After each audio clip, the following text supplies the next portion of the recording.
Olá, minhas seguidoras, meus seguidores e simpatizantes do canal Enfermeira Clara Educa.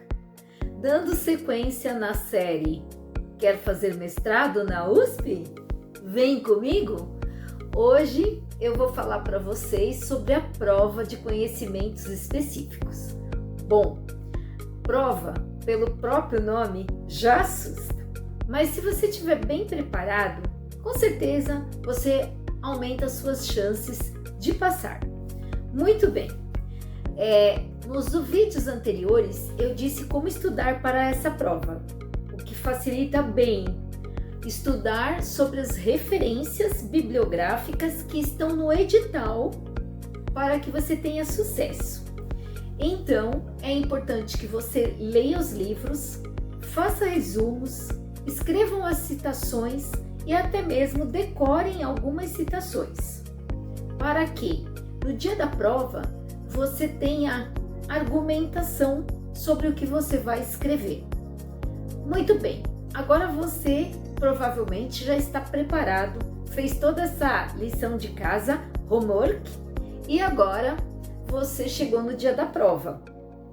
Tá? Como que é o teor dessa prova? Gente, não é um bicho de 7 cabeças. É mais fácil do que você possa imaginar, se você estiver preparado. Eles costumam pedir para que você escreva uma redação ou uma resenha, algo que envolva pensamento crítico. Essa que é a verdade. Então treine seu pensamento crítico. E aí, eles costumam dar de 2 a 3 títulos de redação para você escolher. Então você escolhe um desses títulos e depois você começa a escrever sobre isso utilizando o conhecimento que você adquiriu nas leituras. Então, uma sugestão, né? Decore algumas citações de cada autor que você leu. Chega no dia da prova, escreva primeiramente essas citações, vai te ajudar bastante. Depois, sem perder tempo, porque passa muito rápido. São 2 horas de prova, mas gente, voa. É como se fosse 20 minutos, de tão depressa que passa. E o interessante é que você faça um rascunho e passe a limpo. Porque quando for passar limpo, você já consegue aprimorar e corrigir erros gramaticais. Então, procure fazer dessa forma. Utilizando, eles vão falar, escolheu esse título, agora utilizando os autores que você leu, eles não vão pedir para vocês colocar todos os autores nesse resumo, nessa resenha, nesse texto. Eles vão pedir para você às vezes colocar um, né? Então, os assuntos são bem pertinentes à área. Se você vai prestar no programa de educação na FEUSP, vai cair algum texto, né, da educação. Então, você lê os textos da educação. Então, para você construir algo a partir do texto lido, não vai ser tão difícil. De repente, você já pega lá a citação que você decorou com número da página, número do ano, nome do autor, e a partir dali você já desenrola um texto, né? Esse texto é importante que tenha, né, começo, meio, fim, que esteja relacionado com a época que nós estamos vivendo, né? O que está afligindo as pessoas nesse momento. Então, um exemplo disso, né? Se você estiver escrevendo, prestando prova na época que está tendo uma doença em evidência, né? Como houve o tempo da pandemia, escrever sobre isso é interessante, utilizando o autor que você separou a citação.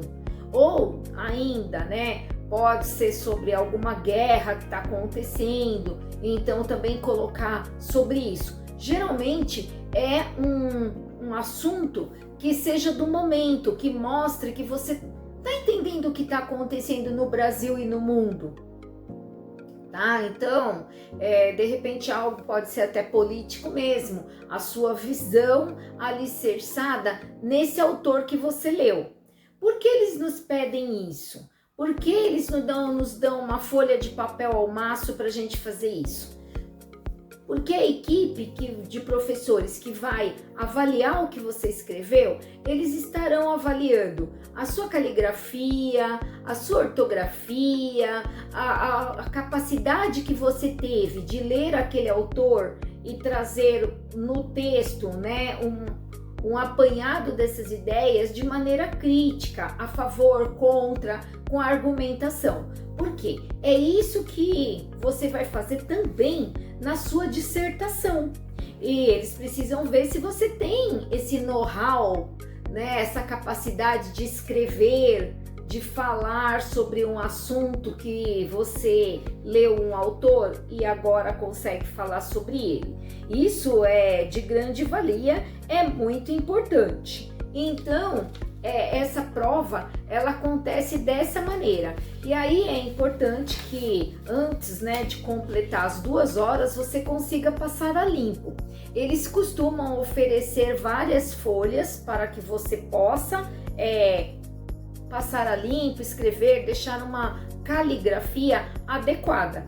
Então se preocupem com a caligrafia, porque às vezes o texto, gente, é incrível, você conseguiu trazer ali a palavra do autor e parafraseá-lo, né? Ai, que coisa! Mas ninguém está conseguindo ler, né? A sua letra ninguém lê, ou é uma letra muito pequenininha que nem um mosquitinho, ou de repente é uma letra que você não sabe o que está escrito, qual é aquela palavra. Então assim, eles não vão ficar tentando adivinhar o que você escreveu, eles vão passar para o próximo candidato. Então, cuidado com isso. Se as pessoas já dizem a você, olha, né, sua letra não é muito boa, você não escreve, sua caligrafia é difícil de entender, se esforça para deixá-la o melhor possível dentro do que você consegue, porque vai ser importante nesse momento, ok?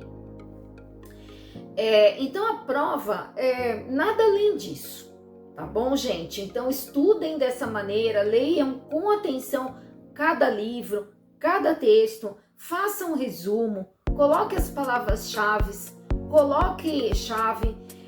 coloque também uma citação ou 2 desse autor, escolha o autor que você mais gostou, escreva mais sobre ele, porque geralmente eles deixam você escolher qual autor você prefere falar, porque eles dão o título e fala um dos autores da referência bibliográfica do edital pode ser escolhido para embasar as suas ideias. Pronto, gente, escolhe um, às vezes escolhe 2 se você tiver muita facilidade, então é tranquilo. Agora eu vou falar um pouquinho para vocês sobre o projeto de pesquisa, ainda nesse vídeo, porque sobrou um tempinho aí, então eu vou falar, como eu disse antes, ele demanda bastante explicação. O projeto de pesquisa, gente, ele deverá ter iniciado lá atrás, quando você começou a buscar o teu programa de mestrado e já foi definindo ali sobre o que você iria falar, qual a linha de pesquisa que o seu assunto se encaixa. Provavelmente você já encontrou o seu orientador, já está em contato com ele, vocês já formalizaram a ideia que vai nortear o seu projeto de pesquisa do mestrado, né? Então, nessa ocasião que você já está fazendo o processo, já está participando do processo, o seu projeto ele já foi anexado. Lembra que na fase de inscrição você já tem que anexar o seu projeto? Então, se você não tiver nenhum projeto, nenhuma ideia, não adianta fazer a inscrição, porque você vai anexar o quê? Então, o projeto. No edital, tem um tópico falando como deve ser escrito esse projeto. Primeiro, o formato, né, do projeto. Então, o que vem a ser o formato? Geralmente, eles pedem, né, na fonte Time Roms 12, fonte 12, né, com espaçamento de 1,5 texto justificado, sem negritos, sem nome, sem capa, porque eles querem avaliar o que você escreveu. E às vezes as pessoas se conhecem e aí se vê o nome no projeto, pode se deixar levar porque conhece o candidato. Então no projeto não é colocado o nome, não é feito capa do rosto, capa de rosto, não é feito folha de rosto, capa, nada, tá bom? Então o formato é esse, paginado. Então você já deverá ter escrito esse projeto na linha que interessa para o seu orientador, obedecendo o formato solicitado no edital, bem como as fases do projeto. Então, eles pedem título, o resumo, depois a introdução, a justificativa desse projeto, a hipótese, a metodologia, o cronograma e as referências bibliográficas que você usou.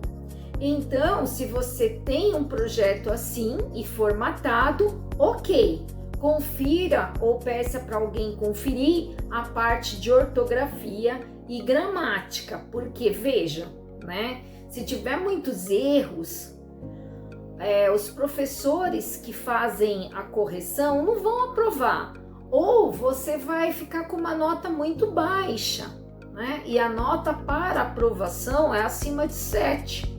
Mas se tiver muitos candidatos que tiveram 8, 9, 10, aqueles que tiverem nota maior vão passando na sua frente. Então, por isso, vale a pena que você se dedique, né? Dedique bastante tempo mesmo à construção do teu projeto. Porque ele é uma das fases de avaliação, tá? Então, além da prova do exame de proficiência, da prova de conhecimentos específicos, lembra que seu projeto tem que ser bom e estar de acordo com as exigências do edital. Senão, gente, não vai servir para nada. Cada fase dessas você pode ser reprovado. Então, se realmente você tem interesse, reveja, sabe? Procure pessoas que possam ler o teu projeto, ver se está bem escrito, se as referências que você colocou, elas aparecem no corpo do texto, se elas estão direitinho ali, se todas estão presentes, se houve uma articulação boa. E ainda sobre projeto de pesquisa, eu sei que no geral as pessoas têm muita dúvida, muita necessidade assim de explicação, de informações. Então eu estou programando criar um curso aqui no meu canal para ensinar como elaborar o projeto de pesquisa. E aí eu termino deixando essa pergunta para vocês. Coloquem aqui nos comentários se vocês têm intenção, têm interesse de fazer o mestrado em universidade pública e se gostariam de um curso de como elaborar o projeto de pesquisa para o mestrado em universidade pública. E vou terminando mais esse vídeo agradecendo muito a Deus e a todos vocês que estão aí do outro lado me ouvindo. Até o próximo!